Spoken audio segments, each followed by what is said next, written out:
বিভিন্ন প্ৰান্তত বিহু নাচৰ লগতে ঢোল বাদনৰ আখৰা চলি আছে। তিতাবৰ আঞ্চলিক ছাত্ৰ সন্থাৰ উদ্যোগত আয়োজিত বিহু নাচৰ আখৰাত কণ কণ শিশুসকলে অংশগ্ৰহণ কৰা পৰিলক্ষিত হৈছে। এক আকৰ্ষণীয় পৰিৱেশে বিৰাজ কৰিছে। আমি এই শিশুসকলৰ যি বিহু নাচৰ আখৰা, এই আখৰাৰ মাজলৈ যাব বিচাৰিছোঁ।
প্ৰত্যেক বছৰে আমি বিহু নাচ কৰ্মশালা যি বিহু সম্ৰাট খগেশ্বৰ গগৈ সৰণত প্ৰতি বছৰে আয়োজন কৰি আহিছোঁ। এইবাৰো আমি বিহু নাচ কৰ্মশালা আয়োজন কৰিছোঁ। ইয়াত প্ৰায় 150ৰো অধিক শিক্ষাৰ্থী অংশগ্ৰহণ কৰিছে।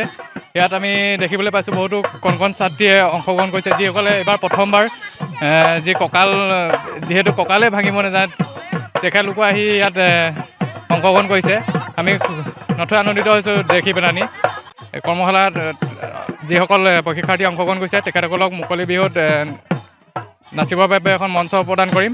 চাওক, প্ৰতি বছৰতে তিতাবৰ আঞ্চলিক ছাত্ৰ সন্থা আৰু অসম সেনাই এই বছৰো তিতাবৰ যি বিহু সম্ৰাট খগেশ্বৰ গগৈ সোঁৱৰণিত বিহু নাচ কৰ্মশালা আমি অনুষ্ঠিত কৰিছিলোঁ।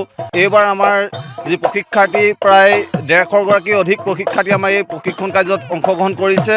আৰু তাৰ সমান্তৰালকৈ আমি তিতাবৰ আঞ্চলিক ছাত্ৰ সন্থাৰ যি পূৰ্বৰ ধাৰা 7 বিহুৰ ভিতৰত আমি তিতাবৰ আঞ্চলিক ছাত্ৰ সন্থাৰ যি মুকলি বিহু অনুষ্ঠিত কৰি আহিছিলোঁ, তাৰ ব্যক্তিক্ৰম নহয়। এই বছৰো আমি তিতাবৰ আঞ্চলিক ছাত্ৰ সন্থাৰ আৰু অসম সেনাৰ উদ্যোগত 7 বহাগ 21 এপ্ৰিল তাৰিখে মিহিৰাম শইকীয়া উচ্চতৰ মাধ্যমিক বিদ্যালয় খেলপথাৰত মুকলি বিহুখন অনুষ্ঠিত কৰিছোঁ।